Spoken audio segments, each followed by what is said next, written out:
Welcome to the Mat Return. I'm AJ Piazza. Joined alongside me is Andrew Deal. And today we're going to preview Penn State's match against Lehigh, an underdog on the team, and go around the Big Ten and see how Penn State stands against some of these other Big Ten teams. But Andrew, first, what do you think of this 125-pound matchup against Lehigh? Yeah, on paper, it looks to be a very good matchup. You have the veteran for Lehigh and Sheldon Seymour. He's ranked 15th in the country. He's 6-1 on the season. And then for Penn State, it's quite the opposite age-wise. It's true freshman Luke Lillidahl, who is 3-0 so far this season. And most people think he should be ranked higher because he's a world champion already. So there's that aspect where Lillidahl currently is ranked 16th, which is, they're right next to each other. So it looks like it's going to be a great matchup, but I think Lillidahl has the edge just because he has that prior wrestling history that he's one of the best in the country. Not even the country, in the world. So Lillidahl at 125, I think, has the edge here against another ranked opponent in Sheldon Seymour for Lehigh at 125. Yeah, I actually think Lillidahl is the favorite in this matchup. I know he's not the highest ranked, but Lillidahl is just overall the better wrestler. He just hasn't been able to show it. Against Drexel, He won because of a forfeit. He did go 3-0 in the Army Black Knight Invitational, where he showed some of his skill, but this is definitely going to be his toughest matchup of the season so far. And I think this is one where he can show the rest of the country that he's legit could be the number one wrestler in this weight class. Do you think Lillidahl should win this match, or do you think it's going to be come down to a decision? Yeah, I think Lillidahl definitely should win this match. I think this is his, like you said, his first real test and his first time to be able to show the country that he is one of the best wrestlers at 125 and a major threat to win the national championship in his freshman season. Yeah, and moving on to 133, talking about the best wrestlers, Lehigh has the current number one ranked Ryan Crookham at 133, and he's listed to go against Braden Davis. Me and you have kind of talked about this outside of this. Do you think there's a reason to wrestle Davis in this matchup? I don't think so. Braden Davis, he's currently dealing with an injury, and there's a strong likelihood that he won't be 100% for this match. And if you're going against the number one guy, why have him wrestle that when he's not going to be 100%? He probably won't look as good against the number one guy, and then his ranking is just going to continue to fall, and then that could spiral into a bunch of different things. So I don't think there's really a point in wrestling Davis here at 133. I think they should go to one of the other guys at 133. There's like 5 names in that weight class, so any one of them should be able to get the opportunity to face the number one wrestler in the country at 133. Yeah, and, we just said Lillidahl's, ranked not where he should be. I think Braden Davis is not ranked where he should be. I think he's a top 5 wrestler at this weight class at 133. He went 22-4 last year at 125, was the number 1 or 2 seed in the tournament last year, and is now the ranked 10 in this weight class. Now, that's partially due because he hasn't really wrestled, but I think this, if healthy, would be a closer matchup than a lot of people think. It looks like with Davis probably not going, and Nagaus has an injury as well, I'd guess that Gary Steen would be the starter in this matchup. Do you agree with that? Yeah, I think it's Gary Steen. There's a couple of other names that are listed here at 133. The other one that makes the most sense is Kyson Garcia. Both of those guys, I believe, wrestled at the Army Black Knight Invitational, so they have wrestling experience, and they're coming off of just a couple matches 2 weeks ago. Whereas, Kale Nasdeo is listed at 133. He's wrestled at 141 against Drexel, so he'll probably bounce back, and they probably want to keep him at 141 just as a backup in case Bo Bartlett were to not be able to go for a duel. Yeah, and I think overall, no matter if Davis wrestles or not, Crookham is probably the favorite in this one, and Lehigh is probably banking on that in this team duel and matchup. So it's going to be interesting to see what Penn State does, though, if they keep Davis out as he's battling an injury, or if he's good enough to go, then I think they'll have him wrestle. Right. If he's close to 100% or 100%, I think he should wrestle. But if he's anywhere under like 85%, I'd say probably shouldn't wrestle just because it's such a big matchup early on in the season. And I know Coach Cale Sanderson has said he wants to make sure his guys are still going to be able to go later on in the season, and he trusts his training staff, and they're most likely not wrong whenever they give a decision on these wrestlers. So it's going to be based off of what the training staff says if Davis is going to go, and it wouldn't surprise me if he doesn't go. Yeah, it wouldn't surprise me either. Either way, I think Crookham a favorite in that one, and something that Crookham probably will take that, but we'll see what happens, obviously. Yeah. Moving on to 141, number 23, Malachi Hines against Bo Bartlett. Your thoughts on that? I think this is just another tune-up for Bo Bartlett. I mean, Malik Haynes is ranked.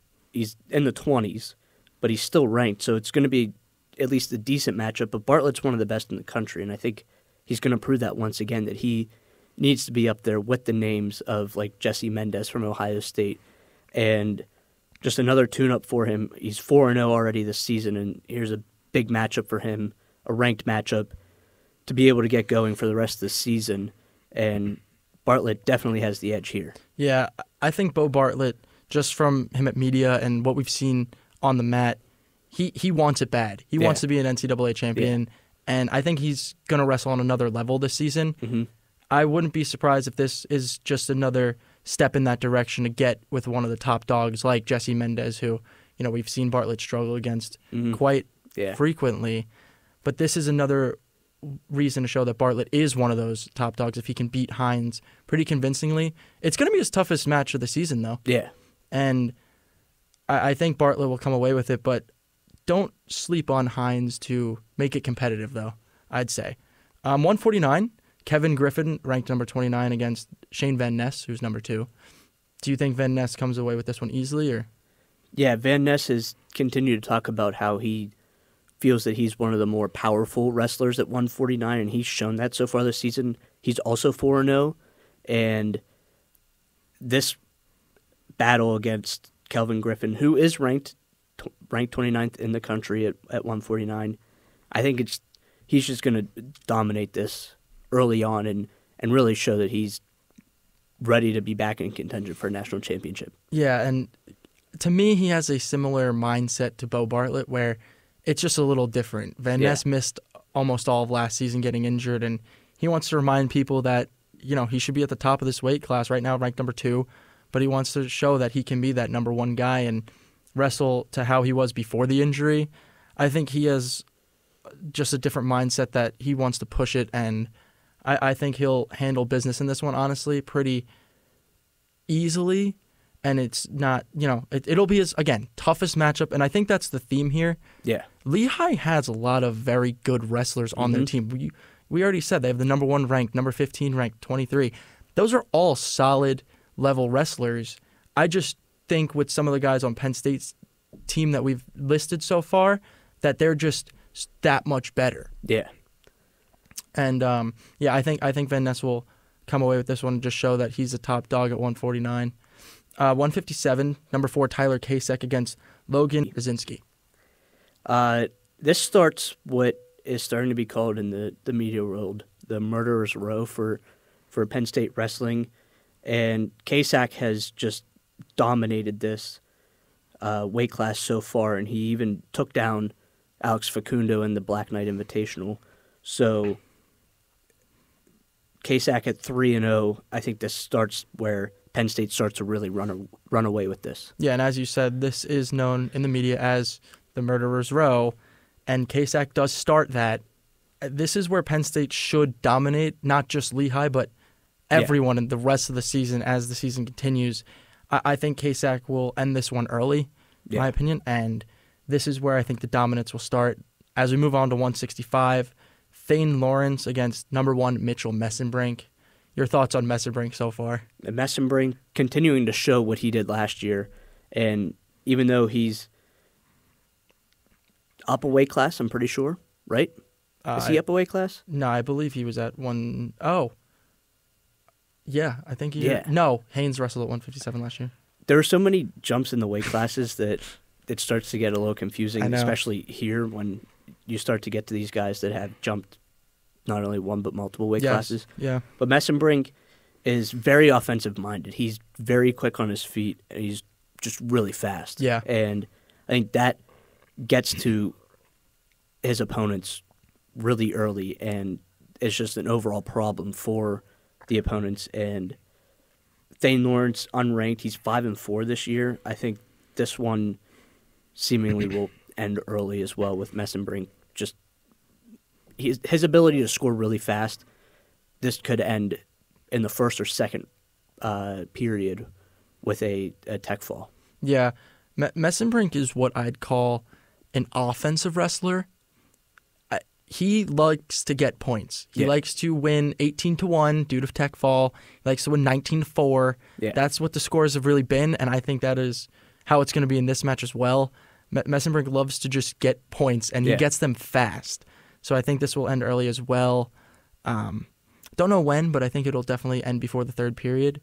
And yeah, I think he's just going to show what he's shown this season so far and just kind of win by quite a lot in this one. Speaking of guys who have jumped weight classes, 174, Levi Haynes ranked number 2 against Ryland Rogers. Your thoughts on this? Yeah, Haynes, currently number 2, but he's behind, ranking-wise, he's behind what might be the best overall wrestler in the country. And he's going to continue to just show that him and the Missouri guy, I'm blanking on his name right now, Keegan O'Toole. That's Keegan O'Toole, that him and Keegan O'Toole are two of the best wrestlers in the country, not counting weight classes.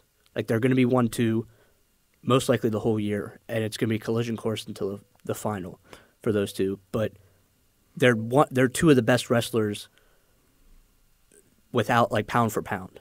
So I think the Murderers Row continues to just dominate, and Haynes will show that he, despite jumping up 2 weight classes, his strength and his power is going to just overtake Ryland Rogers here, and he'll take it down. Yeah, and with Haynes jumping up 2 weight classes, my concern was if he can,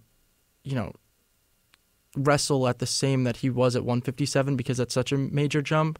And you hear Coach Cale Sanderson say that he is so confident in him at 174 and that he honestly thinks he might be even better at this weight class, which that's scary. Levi Haynes better than last year and even his freshman year. Yeah. That's pretty scary. Yeah. And yeah, he is definitely one of the pound-for-pound best fighters, best wrestlers in the country. And in this weight class, I think it's going to come down to him and O'Toole when it gets to that point. But for now, I expect him to kind of handle business in this one as well pretty easily. Another champion at 184, national champion, Carter Starace against Jack Wilt. This might be the best wrestler pound for pound as well. He's in contention for that, and I don't really see this one being close. Starace's mindset is kind of insane, I'd say. He just wants to fight. Yeah. Like, that's all. He just wants to fight, and he wants to win. Yeah. Like, he's just hungry. And so that's going to show again, and just continues down this dominant list of wrestlers that will win by will get more than 3 points for their team. Yeah, absolutely. Carter Starace doesn't like rest days. He likes to wrestle any day he can. He loves to wrestle against not his own team, as he said that he'd rather wrestle someone on a different team than Levi Haynes specifically. Yeah, as they have practiced together. But Starace is arguably the best wrestler in the country, pound for pound, no matter what the weight class is. He definitely is at 184. He showed that at the All-Star Classic earlier this season, and I don't expect him to stop. I think he's going to continue the road he's on right now against Wilt on Sunday and dominate in that one. The next match is, to me, the most interesting one to me. at 197, it's number 6 Michael Beard against number 23 Josh Barr. Now, before we talk about these two, there's another guy that wrestled in the Drexel match and looked very good, Lucas Cochran. And then it came to the Army Black Knight Invitational, and, well, what happened, Andrew? Yeah, Josh Barr dominated Lucas Cochran in the final. It won't show on their records because inter-team matches do not count towards the record, so they're both still undefeated. But Josh Barr won, I'm pretty sure it was 10-1, which is insane because Cochran won by almost that same score against Drexel. Like that was a surprise to me, was Lucas Cochran and his performance against Drexel, that he was this weight class was kind of unknown because Aaron Brooks had just graduated, so someone had to fill the shoes, even though that's pretty impossible to fill the shoes of Aaron Brooks. But Cochran looked really good, and I was like, okay, maybe Cochran's the guy here at 197. And then Josh Barr just ran through everybody at the Army Black Knight Invitational, including Cochran, and showed that he's definitely the guy here at 197. And this matchup against the number 6 wrestler in the country at 197, it's his chance to really prove himself. Is he going to be a guy that stays around the double digits, is like maybe 10th, 11th, 12th after he wrestles a little bit more? Or is he a guy that can compete for the national championship? And we'll really find that out, I think, this weekend against Michael Beard, number 6. He's 9-0 already, so he's wrestled a lot. And we'll really know if Josh Barr is ready for the big stage here at 197. It's interesting to me that at the Army Black Knight Invitational, Barr and Cochran wrestled each other, and with some of the other weight classes they didn't. Yeah. And I think that's obviously on purpose, to see the two go at it. Yep. And Barr dominated, as you said. I'm wondering if Josh Barr is that guy in the lineup that's very underrated compared to some of the other guys. And it's just because of the not seeing him. He hasn't wrestled really at all other than that in the Black Knight Invitational this season, as Cochran wrestled against Drexel. And this is a new weight class technically for him. He was at 184 last season. Right. And this is his first year potentially even starting at 197, which, if you look at the other weight classes, is technically Penn State's weakest weight class. Now, I think it has the most depth. Yeah. But when it comes to starters, I'd say it's probably the weakest. Now, Michael Beard is an experienced wrestler. He's 9-0 so far this year. He's a very good, guy to see if Josh Barr is legit against. And I don't really know who I'd choose in this one. I'm just very curious to watch it. Yeah. Like, do you have any thoughts on how you think this match is going to go in terms of winning and who's going to take it? I don't really. It's so up in the air because Josh Barr is still unknown. Yeah. We still don't really know how good he is because it could be the case of maybe Lucas Cochran isn't as good as we thought, and so him dominating wasn't actually as big as what it may have seemed at first. But like you said, I think this is one of the most underrated classes for Penn State because of the unknown from Josh Barr. And I mean, if he beats Michael Beard, you're talking about potentially another historic year for Penn State. Yeah, absolutely. And this one, this is the most excited I've been for a match so far this season. And then moving on to the heavyweight 285, number 2 Greg Kirkfleet against Calvin Lockman. I believe there was another wrestler on the team. Just what happened there? I'm not entirely sure. He's currently ranked number 10, Owen Treffin, but he hasn't wrestled yet, and he's no longer listed on the Lehigh roster, so I don't know what happened there, but it's going to be Calvin Lockman that will be the wrestler here.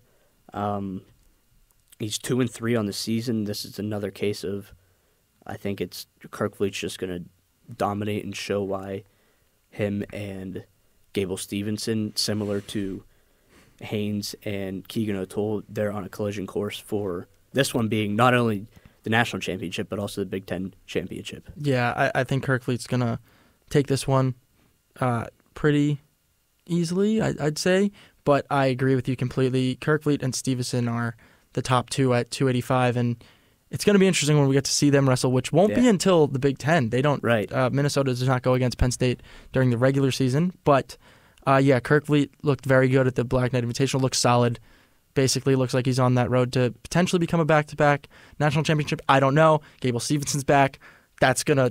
It's like, how back is he? Yeah, exactly. It's one of those. He's 3-0 so far. Right. But we'll see when we get there. But now we previewed this. Let's go into a little something else.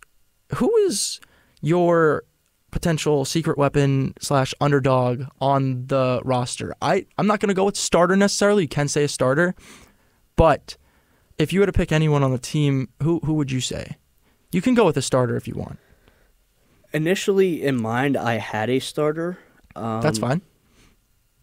I think I'm just going to stay with the starter, and I mean, we just talked about him. I think it's Josh Barr. Yeah. It's, once again, the unknown ability of Barr creates this underratedness for him, and he might be able to thrive under that throughout the entire season. He may not ever be one of the top-ranked guys during the season, but then he might prove himself in the Big Ten championships and then in the national championships. So something to just keep an eye on throughout the season is how he performs, and does he continue to dominate like he did in the Black Knight Invitational. And if he does, this is a historic year for Penn State. They had an historic season last year.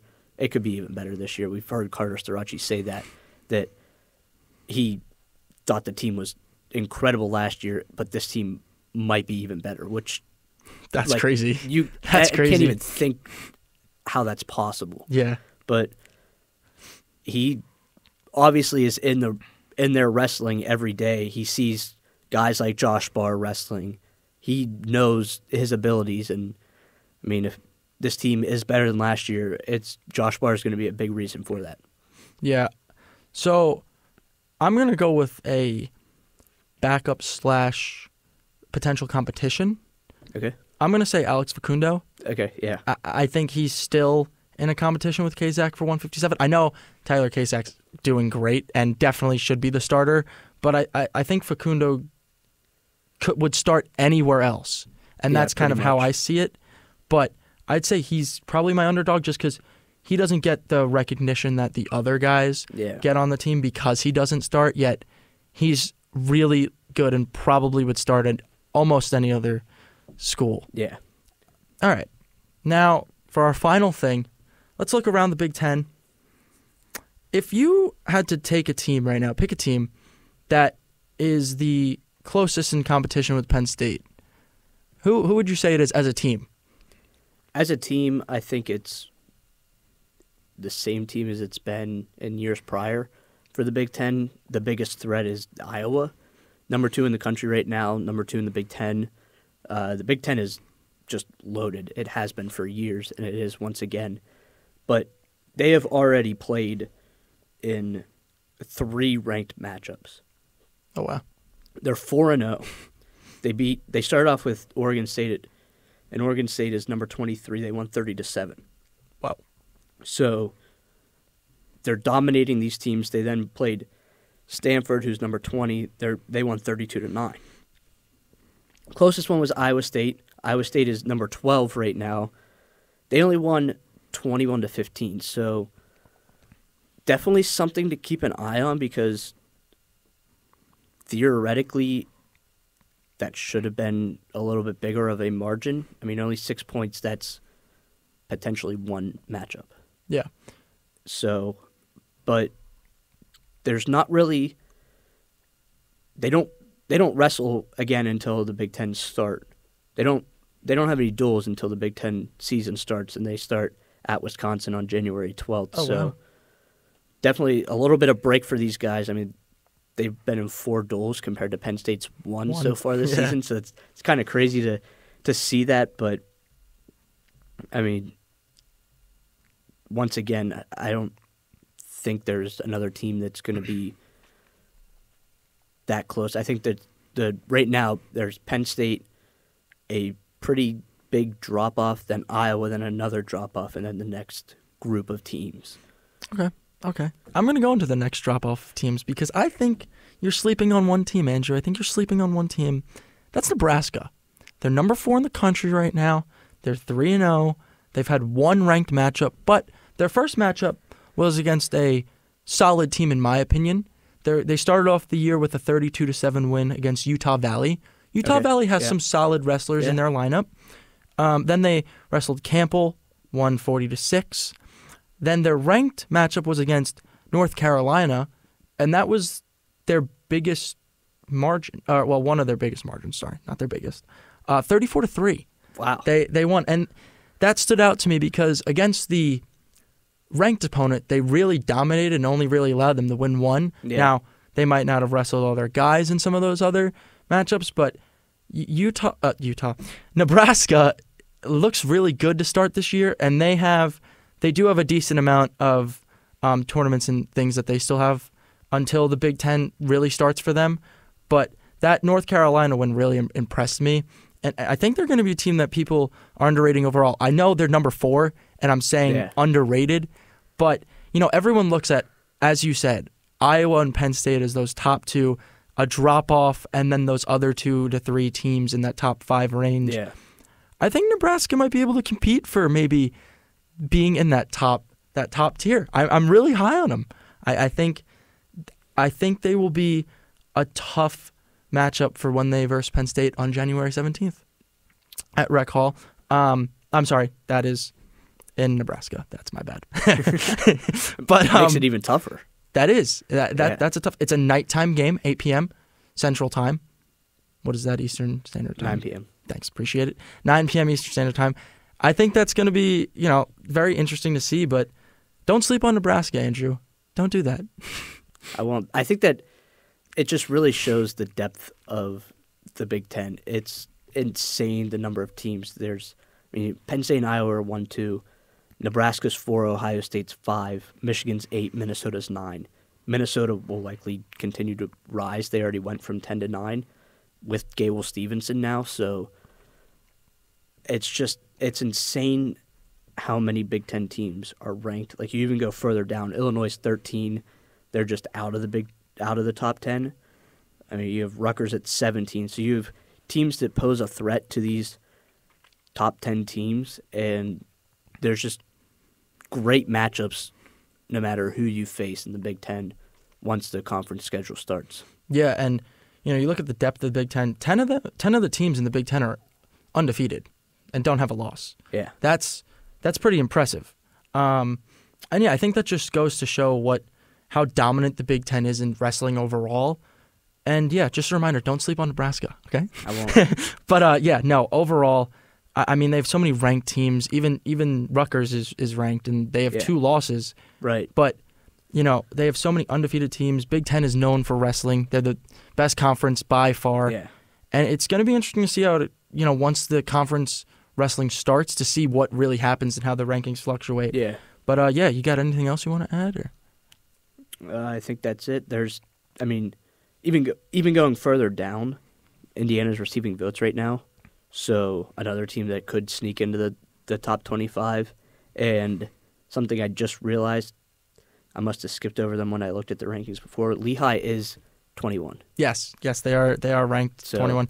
They're a solid team. I think it's going to be a good matchup. I think it's going to be one that people wouldn't expect as a good matchup. I think it's going to be a great matchup, especially that 197 match. I'm excited to watch that. That has been it for this episode of The Matt Return. I'm AJ Piazza. I'm Andrew Deal. We'll see you on the next one.